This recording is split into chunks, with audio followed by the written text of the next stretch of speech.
Have you ever cheated or have been cheated on? Well, today that's what we're talking about, infidelity and cheating. Go ahead and cue my theme music.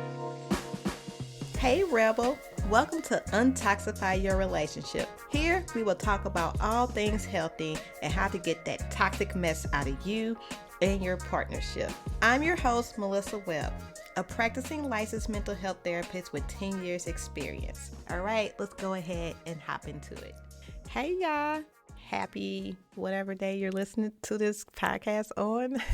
Happy today. I hope you're having a great day. Today we're going to talk about some things that's not so great, cheating and infidelity. Cheating is if you're in a relationship, not married. Infidelity is if you are married and have experienced cheating. So that's what we're talking about today. Reasons why we're talking about it is a couple of reasons. One, Purposeful Counseling is running an infidelity support group for women who have been cheated on. And it's open to people who've been cheated on relationships and marriages. And I'm going to give way more details about it later on. It is Zoom. So if you are like in Maryland, Ohio, Texas, Africa, I don't care where you are, as long as you got access to internet, you can definitely get in this group. Again, I will leave details in the show notes and details later on in the show. And another reason why we are talking about it, because I was posed a question. I'm going to tell y'all the question. And it made me think about, this might be something to talk about on the pod. So I have never been cheated on. At least I don't think I've ever been cheated on. No one has ever told me that they cheated on me. So I've never been cheated on, but I've seen what cheating can do to a relationship and to the people in the relationship. So when it comes to a relationship, it's almost like a tornado came through and just destroyed a house and left like cracked foundation and jacked up plumbing, right? Like nothing's there. It definitely erases the safety and the safe space that was there in a relationship, and the trust is not there. It's broken. It's gone. Like you have to really rebuild trust and safety again for a relationship to really come back together. When it comes to the people, the cheater is remorseful sometimes, and sometimes they're complacent. I've seen both sides, y'all, in therapy, and I'm like, woo, child, this is going to be rough hour. Especially if they drop a bomb in the beginning of the session. That has happened to me.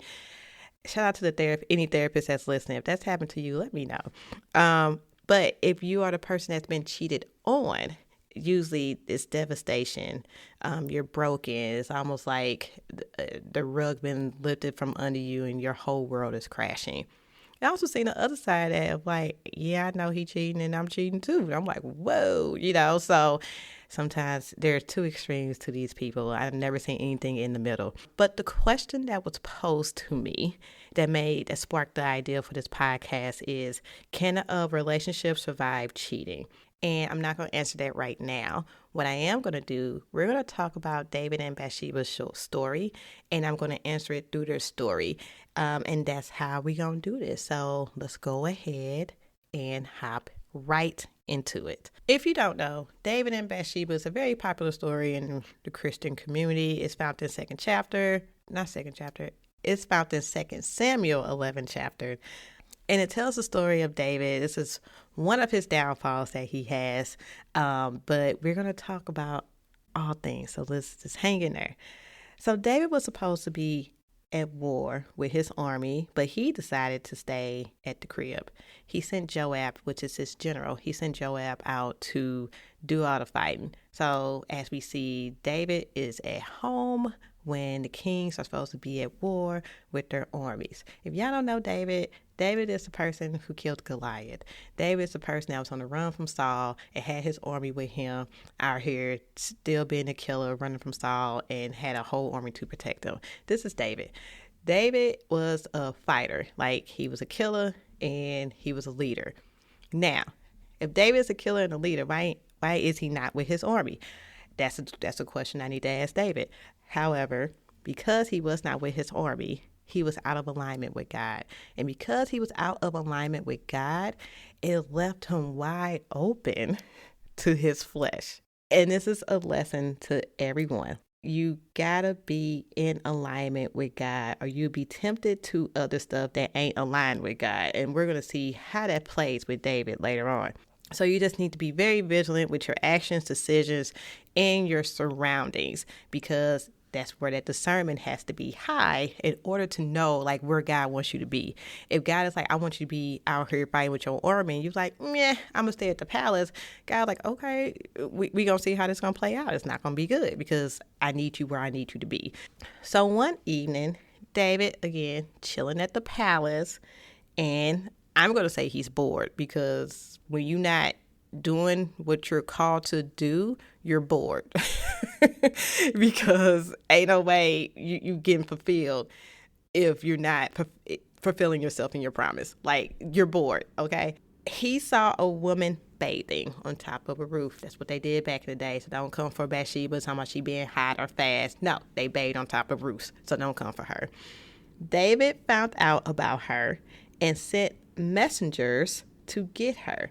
So we see David chill at the palace, and now he sees this woman. He's like, she look good. I want her.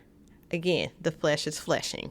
And this was a well thought out plan, because you saw someone, you found out about her, learned that she's married, and her husband is Uriah. Uriah is one of the 30 mighty men that's in your army that's been with you since the beginning. So Uriah's a killer, right? You know him because he's one of your mighty men. So you know who, so you like, okay, you making connections, and you still like, I don't care. Let's send for her. You send multiple people to go get Bathsheba so that way they can bring her back to the palace so you can do what you do. This is a well thought out plan, people. David gave into his flesh. And this is just how cheating happens.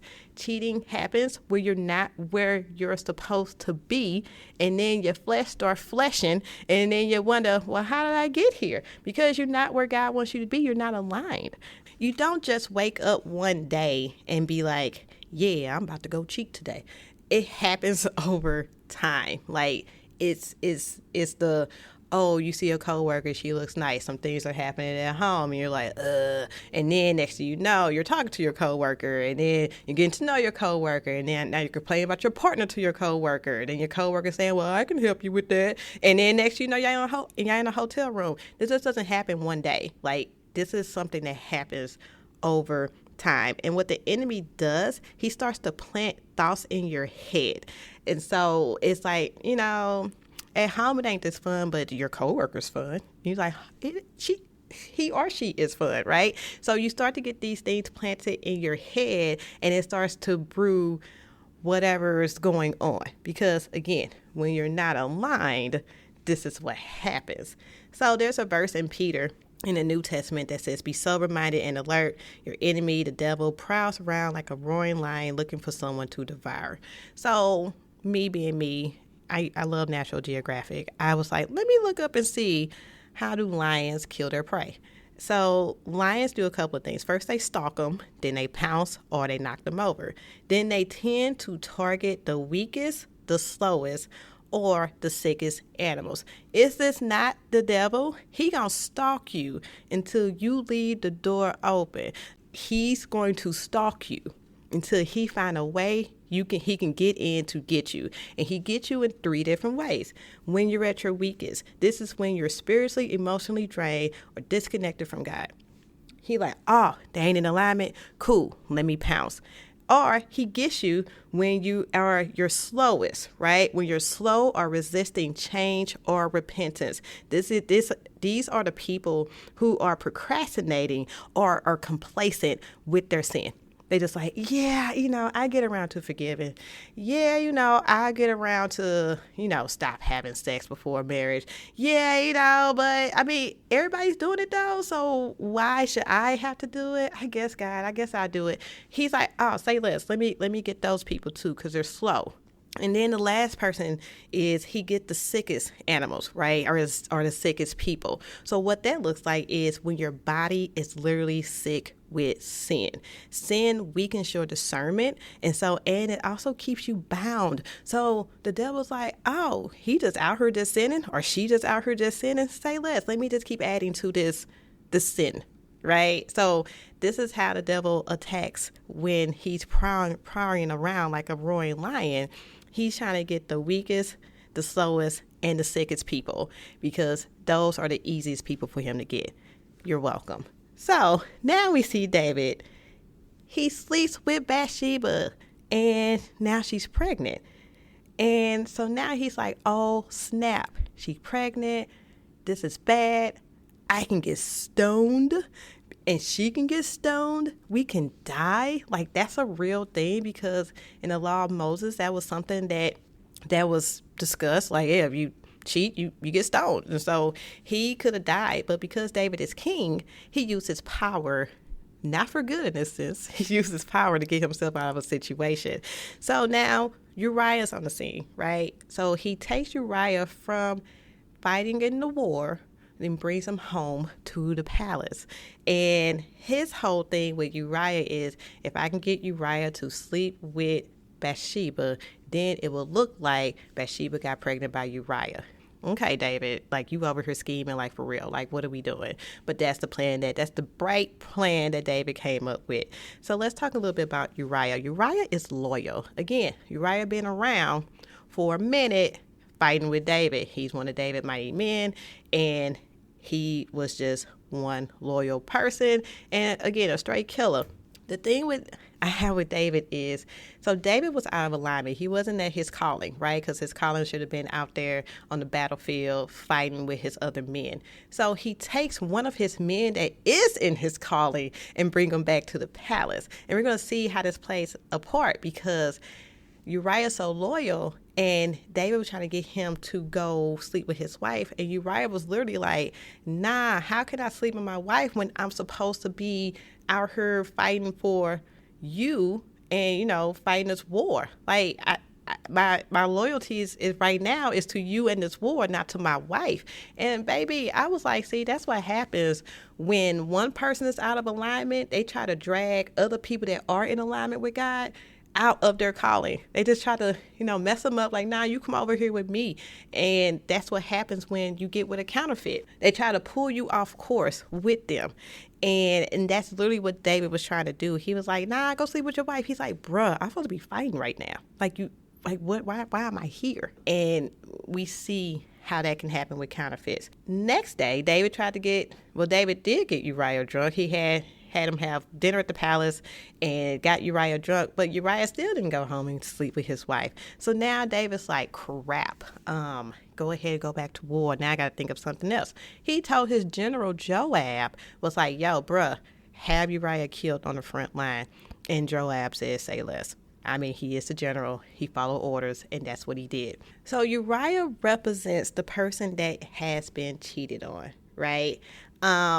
My study Bible says something interesting, something I never really thought of, but this is what my study Bible said.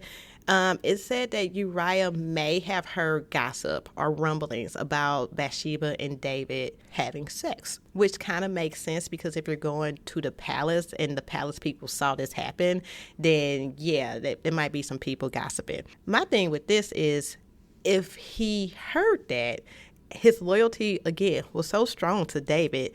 He literally was like, David would never do that, or Bathsheba would never do that. I'm loyal, that they've always been good people. Like, that's something that won't happen. To be honest, it sounds like he has some misplaced loyalty. You can be so loyal to a person that you ignore the red flags. If Uriah knew what was going on, or if he heard rumblings or he suspected something, then you got to ask questions, right? And I'm sure people who have been cheated on, again, I've only gone off what I've seen in my profession when I've talked to people who have been cheated on. They all say they knew something. They had a gut feeling, and they just kind of let it go, because they were like, oh, my person would never do that. And when actuality it happened, it was like, man, I should have asked more questions. So asking questions can save lives sometimes. And at this point, Uriah was so loyal to David that he didn't even question it. He was just like, nah, and that's what loyalty can do. Sometimes loyalty can blind you, and you can miss the red flags. David, then again, he put Uriah on the front line and had him killed. Sometimes loyalty won't save you from betrayal. Uriah did everything right, and he was still used and discarded. again, the people that have been cheated on, you can be like, I was a good wife, I was a good husband, good boyfriend, good girlfriend, and I still got cheated on. And that's just the nature of cheating. You did nothing wrong. You're innocent in all of this, and things happen. In Uriah's position, like, he did everything right and was still used and discarded. He was where he was supposed to be. He did everything he needed to do, and he was still betrayed by the person who he was loyal to. It happens, and this is why the support group is so needed for people who have experienced cheating, because it's like, I need to heal from this, because that's a deep wound that needs to be healed. And so that's why we're doing a support group. So just be careful who you align with. Uriah's loyalty was to the wrong person, and it caused his downfall. If David was in alignment, none of this would have happened. If David was at war where he was supposed to be, none of this would have happened. David also used manipulation and took extreme measures like most cheaters do. Cheaters would often gaslight. They would try to cover up their tracks and blame their partners for cheating. And also, David lacked accountability, because not one time did David say, I messed up, I'm sorry, yeah, that was me, my bad. He didn't do none of that. So let's go back to the question at the beginning. Can a relationship overcome infidelity or cheating? My answer is absolutely. It depends on how people respond after the cheating event. So we're going to see something with David. And I think a lot of times people like, I don't know why David was after God's heart, a man after God's own heart, if he done all these things. And I'm going to explain that too. So we got Nathan the prophet, who confronts David about what he did, and David repented and turned back to God. It's actually a really beautiful moment in the 12th chapter. That's when Nathan comes on the scene. And you see David be so remorseful and actually really sorry. And he's like, man, like, I really messed up. And Nathan even says, after he says sorry, Nathan says to him, God has forgiven your sins. And I'm like, oh, that's so beautiful. Come on, God, and forgive sin, because we all do dumb stuff. And God is like, I forgive you, daughter. I forgive you, son. And it's just a beautiful scene. So I want to talk about David for a second. David had a counterfeit moment with Bathsheba. David is not a counterfeit. He is definitely an authentic person, right? Like, if you get with David, you're going to have an authentic relationship.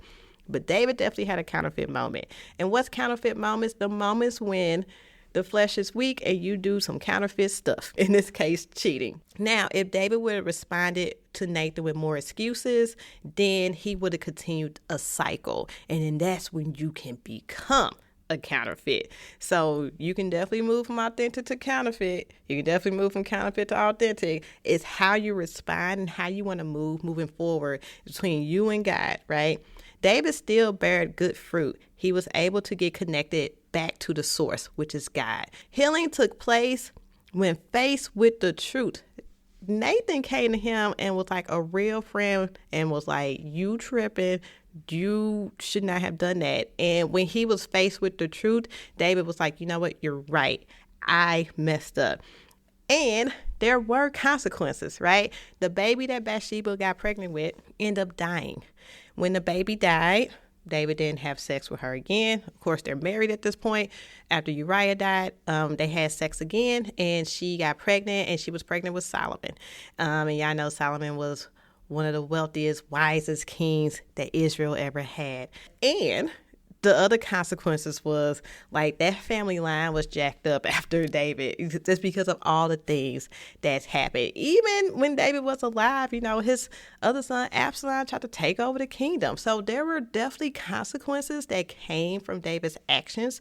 And that's like with any cheating in any relationship. There are going to be consequences. You all are going to lose trust. You're going to have to rebuild trust in a safe space, and your partner might actually leave. So there are consequences, and I think that is why people do the covering up the tracks and the manipulation all day, because they don't want to face the consequences. But then also that goes back to, where were you supposed to be? Did God tell you to be at this spot? Like, were you supposed to go and talk to this person or be at this place? So it all kind of goes together. And then also the third party person, which was Bathsheba, she was also innocent in all of this. Like, she minding her business, trying to take a bath. Next thing you know, she getting called to the king's palace. And when the king calls you, you have to go because you don't know what's going to happen. And I'm not saying that she was forced to have sex. I don't even know what that looks like. However, I'm just like, if she was forced to go there, I don't know if she actually really wanted to have relations with David. I don't know. I'm just speculating. However, she was innocent in all this. She ended up losing her husband, getting with another man, ended up having, being a wife to this other person, losing the baby, so she had a lot of trauma too that was going on. So I know with the third parties, sometimes they know, sometimes they don't know people are married or in a relationship, and they are hurt just as much. Well, when it comes to the person who has cheated, right, they have to repent and say sorry and try to do right after that. If this person's going to therapy and healing and really want to work on their relationship, I'm not saying to stay with that person. You might not want to. However, like, they're doing the things that need to happen in order to make themselves better and possibly make the relationship better. So I would rather I'd rather be loyal to somebody like that than be loyal to somebody else. That's just me. So the people who have been cheated on, the people who are faithful to their partners and the betrayal happened to you, you can reclaim your power and your worth after infidelity and cheating. You can decide to leave or stay. But at the end of the day, you have the option to choose healing and choose growth and choose all of that. You can remain bitter or you can choose healing. And I propose healing. And that is why we do have our infidelity support group happening starting February 24th. It is via Zoom. I will put the link in the show notes for that way you guys can go and check out the webpage and then go register.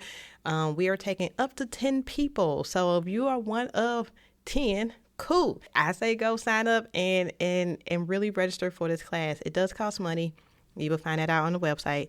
But I think it's a really good chance to have community and be like, I'm not in this by myself. Like, there's other women. It's going to be me and another therapist who's running the group. So y'all are in good hands. So go ahead and check it out and register if you're like, yes, this is a group for me. Thanks for listening. I hope this was helpful in understanding cheating. Tell your auntie, uncle, and cousin them about the show. Like, share, subscribe. Shout out to everybody that's listening. Oh my God, my listening ship, I don't even know that's a word, has went up. Again, Maryland, somebody in South Africa. Like, I am just blown away by the support of this podcast. So thank you all for listening. It really comes from the bottom of my heart. Tell your friends and your family about the show because my whole thing is I want to tell everybody about healthy relationships because so many people are doing it wrong and so many people are getting hurt because they keep doing it the culture's way. We want to do it the kingdom's way. So tell everybody about the show. Stay classy, stay non-toxic, and I will see y'all next time. Peace. Thank you for listening. Go ahead and share this episode with your family and friends. Thank you and see you next time.